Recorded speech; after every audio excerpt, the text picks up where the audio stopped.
அல்ஹம்துலில்லாஹி ரபில் ஆலமீன். அல்லாஹும்ம ஸல்லி அலா முஹம்மதின் வ ஆலி முஹம்மதின் வபாரிக் வசல்லிம் அலைஹி. அஸ்ஸலாமு அலைக்கும் வரஹ்மத்துல்லாஹி வபரகாத்துஹு. வெல்கம் டு வாய்ஸ் ஆஃப் ஈமான். எல்லோரும் எப்படி இருக்கீங்க? நல்லா இருக்கீங்களா? அல்ஹம்துலில்லாஹ்.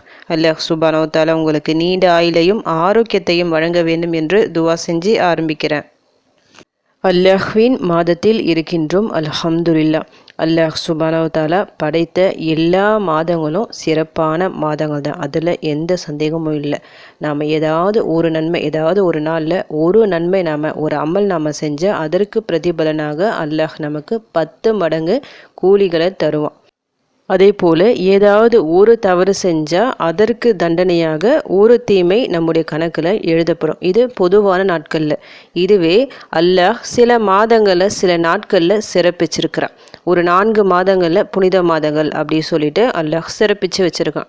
அந்த புனித மாதங்கள் இன்னும் ஏராளமான நாட்கள் இருக்குது. ஜும்மா நாள், ரமதான் மாதம், இந்த மாதிரி நாட்கள்லாம் இருக்குது பார்த்தீங்களா? அந்த நாட்களில் நாம் ஏதாவது சின்னதாக ஒரு அமல் செஞ்சாலும் 10 மடங்கு கூலிகளை விட அதிகமான கூலிகள் நமக்கு கிடைக்கும். அதே போல் இந்த புனித மாதத்தில் நாம் சின்னதாக ஒரு தவறு செஞ்சாலும் அதிகப்படியான தண்டனைகள் இருக்குது. அல்லாஹ் சுப்ஹானஹு வ தஆலா இது போன்ற மாதங்களை கண்ணியப்படுத்துவதற்கு காரணம் நாம் அதன் மூலம் பலன் அடைய வேண்டும் என்ற ஒரு அடிப்படையில் தான். இந்த புனித மாதங்கள் 4 மாதங்களே சிறப்பு தான். அதுலேயும் அல்லாஹ் இந்த முஹர்ரம் மாதத்தை அல்லாஹ்வின் மாதம் சொல்லிட்டு தனக்காக வைத்து கொண்டான். அப்போது இந்த மாதத்தில் நிறைய பரக்கத் அடங்கி இருக்கு. ஏராளமான வரலாற்று சம்பவங்கள் இந்த ஒரு மாதத்தில் நடந்திருக்கு. நிறைய நபிமார்களின் பிரார்த்தனைகள் ஏற்கப்பட்ட மாதம் இது. அதனால் இந்த ஒரு மாதத்தை தவற விடாமல் அதிகமாக துவாக்கள் கேளுங்க. துவாக்களை அதிகப்படுத்திக்கிங்க. தொழுதுட்டு ஒவ்வொரு வேளை தொழுதுட்டு நல்லா துவா செய்யுங்க. எக்ஸ்ட்ரா தொழுகைகளை தொழுவுங்க. குரான் எடுத்து ஓதுங்க. அதிகமாக தௌபா செய்யுங்க. திக்ரு எடுங்க. இது போல் நல்ல அமல்களை உங்களால் முடிஞ்ச அளவுக்கு 24 மணி நேரமும் அமல்களை செஞ்சிட்ருக்க நான் சொல்லலை. உங்களுக்கு எப்பெல்லாம் டைம் இருக்கோ நீங்கள் மற்ற நாட்களில் செய்யும் அமல்களை காட்டிலும் கொஞ்சம் அதிக அமல்களை கொஞ்சம் அதிகமாக துவாக்களை செய்யுங்க. ஏன்னா போனால் வராது. இப்போ இந்த ஒரு மாதம் போயிடுச்சுன்னா இதோட அடுத்த வருஷம் நம்ம காத்திருக்கணும் இது போன்ற சிறப்பான மாதங்களை அடைய. இந்த மாதம் நம்ம கையில் இருக்குது. நம்மால் முடிஞ்ச அளவுக்கு அமல்களை செஞ்சு அதன் மூலமாக துவாக்களை கொண்டு நம்முடைய பிரச்சனைகளை கஷ்டங்களை எல்லாமே தீர்த்து கொள்ளலாம். சிறந்த ஒரு நாள் வரப்போகுது, ஆஷுரா நாள். கல்ஃப் கண்ட்ரிஸை பொறுத்த வரைக்கும் நாளைக்கு நாளான்னைக்கு அதாவது முஹர்ரம் 9, 10 இருக்கும். 2 நாட்கள் நோன்பு வைக்கிற மாதிரி இருக்கும். நமக்கு வியாழன் மற்றும் வெள்ளி இந்த 2 நாட்கள் நோன்பு வைக்கிற மாதிரி இருக்கும். இந்த மாதத்தில் நீங்கள் வைக்கக்கூடிய நோன்பு ரொம்ப சக்தி வாய்ந்த நோன்பாக இருக்கும். ஏன்னா ரமதான் மாதத்துக்கு பிறகு ஒரு சிறப்பான நோன்புனா முஹர்ரம் மாதத்தில் வைக்கப்படும் நோன்பு தான். அதனால் நோன்பு வைக்க சக்தி உள்ளவர்கள் அவசியம் நோன்பு வச்சுக்கிங்க. 9, 10 சேர்த்து நோன்பு வைக்கிற மாதிரி பாருங்கள். அப்படி இல்லைன்னா 10, 11 அப்படி ஏதாவது 2 நோன்பு சேர்த்து வைக்கிற மாதிரி பாருங்கள். தனியாக ஆஷுரா நாள் மட்டும் நோன்பு வைக்காமல் அதுக்கு முன்னாடி அல்லனா பின்னாடி அப்படி 2 நோன்பு வைக்கிற மாதிரி இன்ஷா அல்லாஹ் நியத்து வச்சுக்கிங்க. இன்றைக்கி நான் ஒரு சின்ன ஒரு சூறாவை சொல்ல போகிறேன். ஒவ்வொரு நாள் ஒவ்வொரு துவாக்கள் பார்த்துட்டு வரோம்ல, அதே போல் ஒரு சின்ன ஒரு சூறா. அதிகம் டைம் இல்லை அமல்கள் செய்ய, நிறைய வேலைகள் இருக்குது அப்படிலாம் நினைக்கிறவங்க இந்த ஒரு சூறாவை டெய்லியும் நீங்கள் எடுத்து ஓதுனா போதும். எல்லாருக்கும் மனப்பாடமாக தெரிஞ்ச ஒரு சூறா. ஆனால் இந்த ஒரு சூறாவை ஓதுவதால் ஏராளமான நன்மைகள் கிடைக்கும். பரக்கத் பெருகும். நியத் வச்சு ஓதுங்க. ஒரு 3 முறை ஓதுனாலே நிறைய பலன் இருக்குது. இருந்தாலும் கொஞ்சம் அதிகப்படியான எண்ணிக்கைகள் நீங்கள் ஓதுனா நினைக்க முடியாத, கனவிலும் நினைக்க முடியாத மாற்றங்கள் உங்கள் வாழ்க்கையில் நிகழும். ஏன்னா குரானின் 3இல் ஒரு பகுதி இந்த ஒரு சூறாவுக்கு இருக்குது. அந்த சிறப்பு இருக்குது. இந்த ஒரு சூறாவை 3 முறை ஓதுனா முழு குரான் ஓதிய நன்மை உங்களுக்கு கிடைக்கும். சூரா இக்லாஸ் எல்லாருக்கும் தெரிஞ்ச ஒரு சூறா. ஈஸியாக ஓதிடலாம்.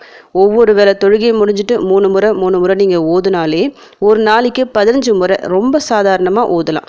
அப்போது நம்மளால் முடிஞ்ச அளவுக்கு நியத்து வச்சுட்டு ஓது வரும்போது இன்னும் நிறைய பலன் கிடைக்கும். ஒரு 100 முறை சொல்லிட்டு நீங்கள் நியத்து வச்சிங்கன்னா ஏராளமான நன்மைகள் உங்களுக்கு கிடைக்கும்.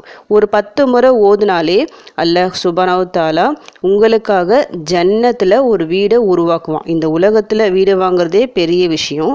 சொர்க்கத்தில் நமக்காக ஒரு வீடு கிடைக்குதுன்னா அது எவ்வளோ பெரிய விஷயம் சொல்லிட்டு பார்த்துக்குங்க. 10 முறை தான். 10 முறை ஓதுனா எவ்வளவோ நேரம் உங்களுக்கு ஆக போகுது. ரொம்பலாம் டைம் எடுக்காது. கொஞ்சம் நேரம் ஒதுக்கி நீங்கள் ஓதுனா ஏராளமான பலன்கள் உங்களுக்கு இருக்குது. எந்த ஒரு சூறாவிற்கும் இப்படி ஒரு சிறப்பு இல்லை. குர்ஆனின் பெரிய சூறாவே சூரா பக்ரா தான். அந்த ஒரு சூறாவை ஒரு முறை ஓதுனா கூட முழு குர்ஆன் ஓதிய நன்மை சொல்லிட்டு ஒரு பலன் இல்லை. ஆனால் சூரா இக்லாஸிற்கு இவ்வளவு பலன் இருக்குது. அதற்கு காரணம் இதனுடைய பொருள். ரொம்ப ஆழமான கருத்துக்கள் கொண்ட ஒரு சூறா இது. அல்லாஹை பற்றி நாம் சொல்வது என்றால், ஒரு கடல் முழுக்க மை இருந்தால் கூட நம்ம அதை எடுத்து எழுத எழுத அந்த மை தீர்ந்து போவோம். ஆனால் அல்லாஹை பற்றி அந்த சொல்கிறோம் பார்த்திங்களா, அது இன்னும் நீண்டு கொண்டே போகும். அப்படிப்பட்ட அல்லாஹை ஒரு 4 வார்த்தைகளில் சொல்லணும்னா இந்த ஒரு சூறாவின் மூலமாக சொல்லலாம். அப்படி என்ன தான் இருக்குது இந்த சூறாவில் பார்த்தீங்கன்னா, ஒவ்வொரு வரியாக பொருள் உணர்ந்து ஓதி பாருங்க. பிஸ்மில்லாஹிர் ரஹ்மானிர் ரஹீம். குல் ஹுவல்லாஹு அஹத். நபியே நீர் கூறுவீராக, அல்லாஹ் அவன் ஒரே ஒருவன்தான். அல்லாஹு சமத். அல்லாஹ் தேவையற்றவன். லம் எலித் வலம் யூலத். அவன் பெறவும் இல்லை, யாரையும் பெறவும் இல்லை, எவராலும் பெறப்படவும் இல்லை. வலம் யகுல்லஹு குஃபுவன் அஹத். அன்றியும் அவனுக்கு நிகராக எவருமே இல்லை. அல்லாஹை பற்றி 4 வரிகளை சொல்வதை என்றால் இந்த ஒரு சூறாவை எடுத்து சொல்லலாம். குறைஷிகள் நபி ஸல்லல்லாஹு அலைஹி வஸல்லம் அவர்களிடம் போய் கேட்குறாங்க, உன்னுடைய இறைவன் யார், அவனுடைய சந்ததி என்ன அப்படின்னு கேட்டபோது அப்போது இறக்கப்பட்ட வசனங்கள் தான் இவை. அதனால தான் இந்த ஒரு சூறாவிற்கு இவ்வளவு சிறப்புகள் இருக்கு. குர்ஆனின் 1/3 பகுதினா சாதாரணமான விஷயம் இல்லை. ஏன்னா அல்லாஹ்வின் அருட்கொடை அல் குர்ஆன். அதை நாம டெய்லியும் எடுத்து ஓதணும். ஒரு எழுத்தை நம்ம எடுத்து ஓதினாலும் 10 நன்மைகள் நமக்கு கிடைக்கும். அப்படிப்பட்ட அந்த நன்மைகள் சாதாரணமாக இந்த ஒரு சின்ன சூறாவை 3 முறை ஓதுவதால் கிடைப்பது என்பது மிகப்பெரிய பாக்கியமான விஷயம். பொதுவாக நபி ஸல்லல்லாஹு அலைஹி வஸல்லம் அவர்கள் இந்த சூறாவை டெய்லியும் பல சந்தர்ப்பங்களில் ஓதி வந்துள்ளார்கள். காலையில் ஓதி இருக்கிறாங்க. இந்த சூறாவோட சேர்த்து சூரா நாஸும் சூரா ஃபலக்கையும் சேர்த்து 3 முறை ஓதி இருக்கிறாங்க. காலை ஓதுனா ஃபுல் பாதுகாப்பு கிடைக்கும். மாலை வரை எல்லா விஷயத்துலையும் இருந்தோம்.